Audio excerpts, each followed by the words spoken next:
¿Me cambio o no me cambio? Hoy un analista nos va a explicar, un analista económico nos va a explicar todo en detalles. Alejandro Ursúa, estamos en vivo, en directo contigo. Qué gusto saludarte, Alejandro, tanto tiempo sin vernos. Es importante que la gente se informe, que tenga herramientas, que te escuche y que se logre formar una opinión de si debe o no debe cambiarse de fondo en estos momentos tan complejos que estamos viviendo. ¿Cómo te va? Hola, Eduardo, ¿cómo estás? Buenas tardes. Buenos días todavía. Mira, la verdad que es bastante complejo el escenario que estamos viviendo en términos de volatilidad en todos los mercados. Pero obviamente este tema se viene a agudizar durante el último tiempo con un comportamiento bastante complejo. Estoy con harto retorno acá entre medio de otro. ¿Estás con delay? Entre medio... Me imagino. No con delay, sino que hay un audio abriendo. Ah, hay un audio que se está metiendo en el audio de Alejandro, sí. Por favor, switch. Lo vamos a tratar de solucionar pronto, Alejandro, si no me avisas. Dale, Eduardo. Ahí sí. Mira, dentro de las cosas que hemos ido viendo, una persona en Twitter realmente ponía el cambiarse de fondo hoy día, en un fondo A, un fondo B, es como ponerse cinturón de seguridad después de un choque. Cuando yo tengo la plata en el fondo, por ejemplo, hoy día tenemos que la gente entienda, los fondos tenemos del fondo A al fondo B.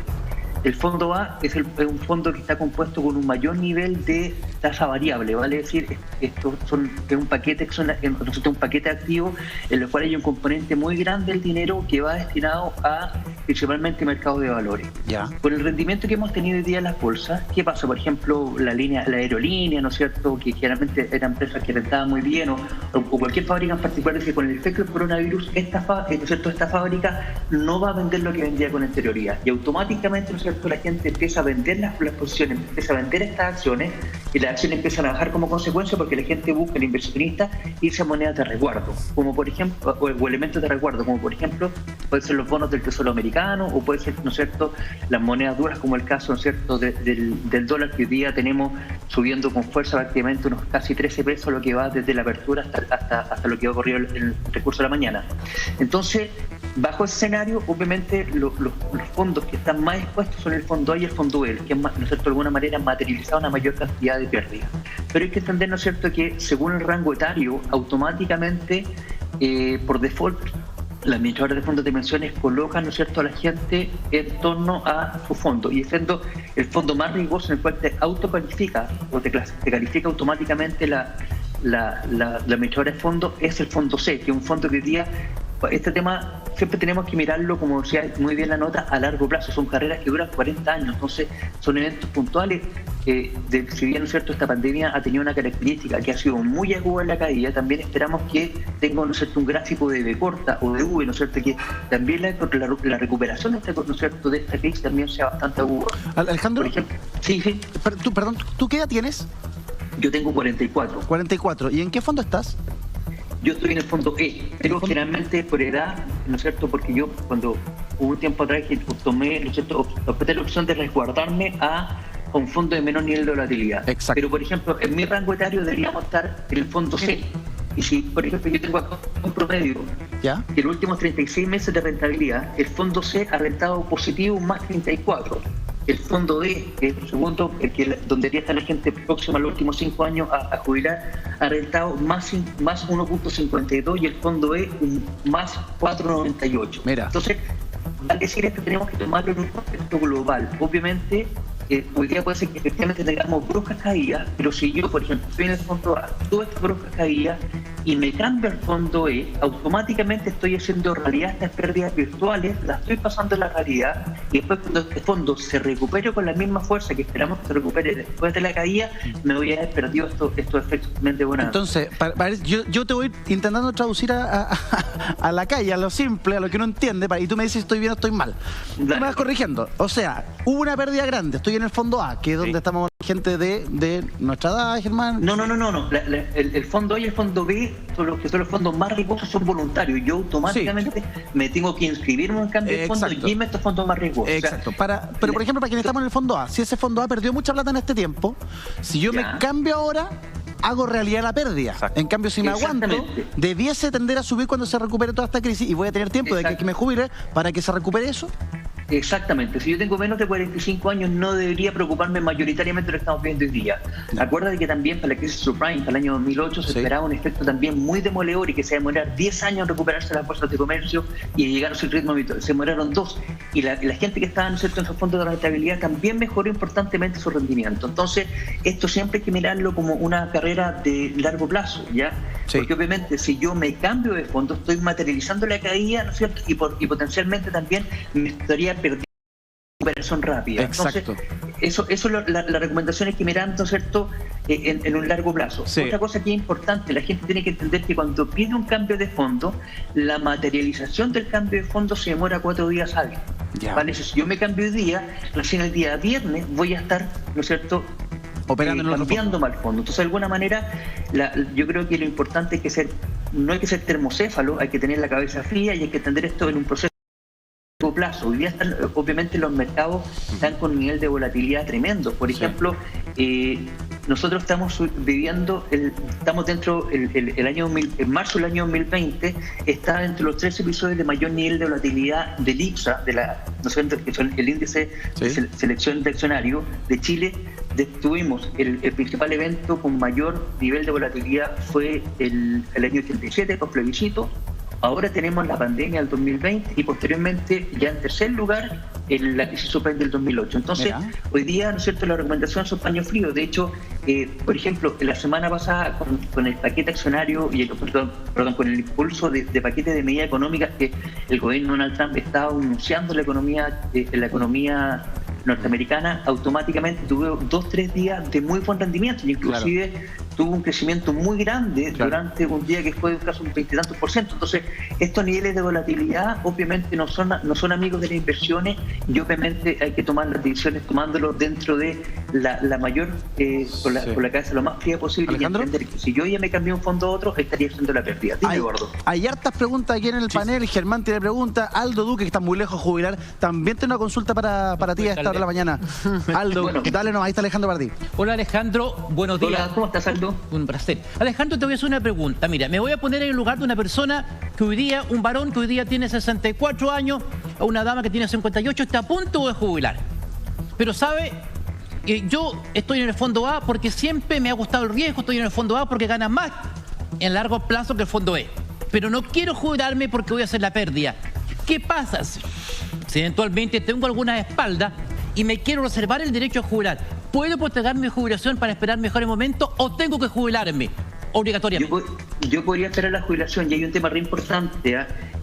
Si nosotros tenemos 2 formas de jubilarnos. Una que es a través de renta vitalicia, la cual te dicen, perfecto, usted va a tener X cantidad de monto mensual, o yo puedo tener un retiro programado. El retiro programado y yo voy, ¿no es cierto?, retirando un porcentaje de mi ahorro hasta que se me acaben de una forma, ¿no es cierto?, una forma distinta. Por ejemplo, si yo tomo el retiro, la gente que a lo mejor tiene 65 años que se quiere jubilar hoy día y está en un fondo que perdió mucho dinero, para mí ahí en ese caso lo conveniente sería retirarme con retiro programado.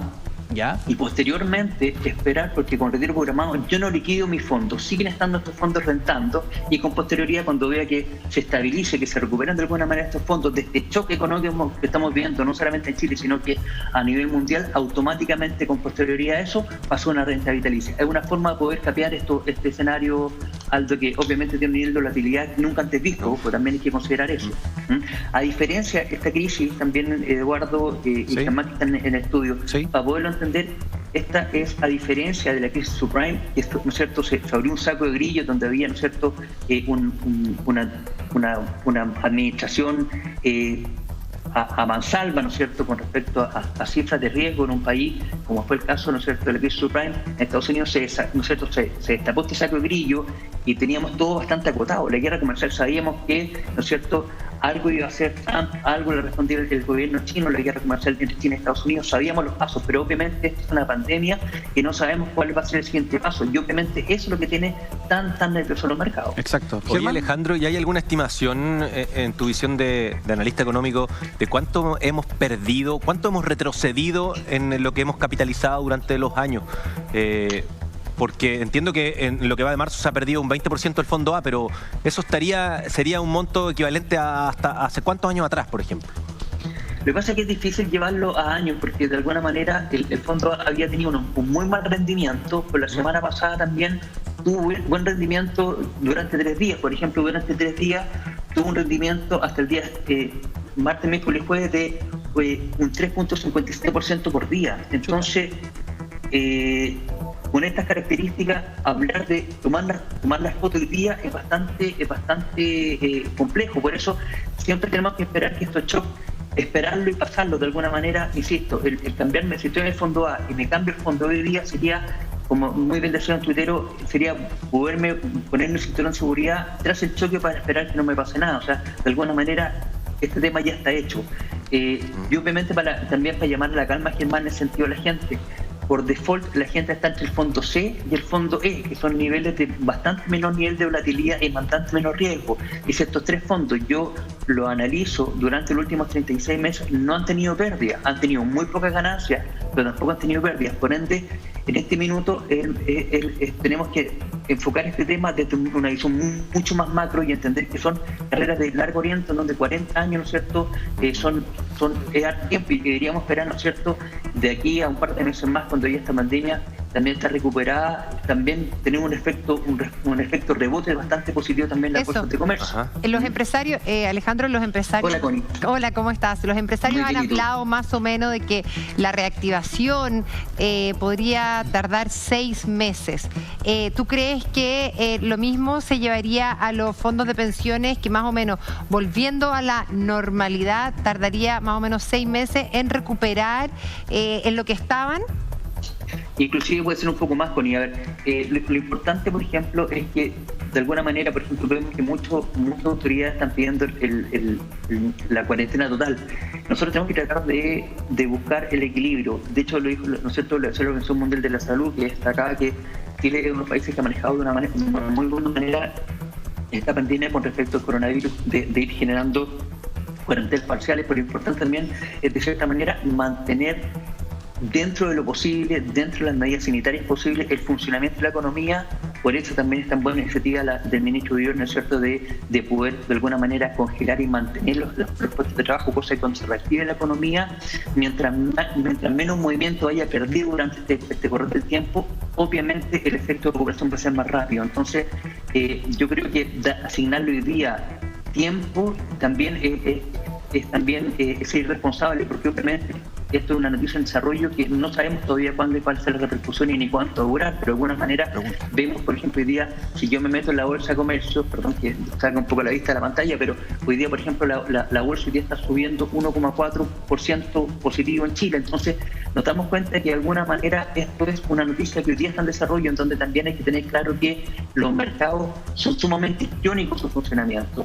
Ante una buena noticia reacciona en forma muy efervescente hacia arriba, y ante una muy mala noticia también reacciona de una manera muy efervescente hacia abajo. De hecho, si no es cierto, vemos como Estados Unidos durante la semana pasada ha sido el que tenía el mayor incremento de número de contagios del COVID-19, pero también tuvo 3 jornadas bullantes en la bolsa de metales, de hecho, en la bolsa de comercio del Dow Jones. Entonces, de alguna manera, tenemos que ver, obviamente, la economía real tiende muchas veces a descolgarse de esta realidad de lo que pasa también en las bolsas de comercio. Son mucho más reactivas, por decirlo de alguna manera.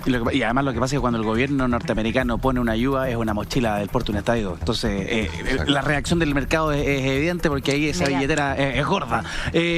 Alejandro, está con nosotros aquí en el estudio el diputado Juan Luis Castro, que tiene una pregunta para ti. Diputado. Sí.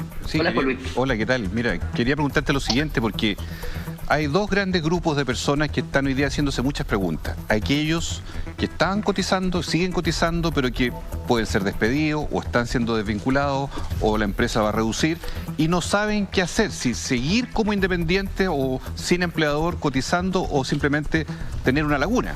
Y por otro lado, hay gente que no ha cotizado nunca y que todos sabemos ha habido unas moratorias persistentes en el tiempo, pero que todavía no se hacen obligatorias. ¿Qué le decimos a estos 2 grupos de gente? El que está próximo en una zozobra laboral de no saber qué hacer y por lo tanto deja de cotizar o no, y las personas que nunca han cotizado, que son más sensibles al mercado en este minuto porque tienen poca ayuda. ¿Ellos les conviene cotizar o es preferible que se mantengan fuera del sistema, porque son varios millones en nuestro país en esa condición? ¿Qué piensas tú?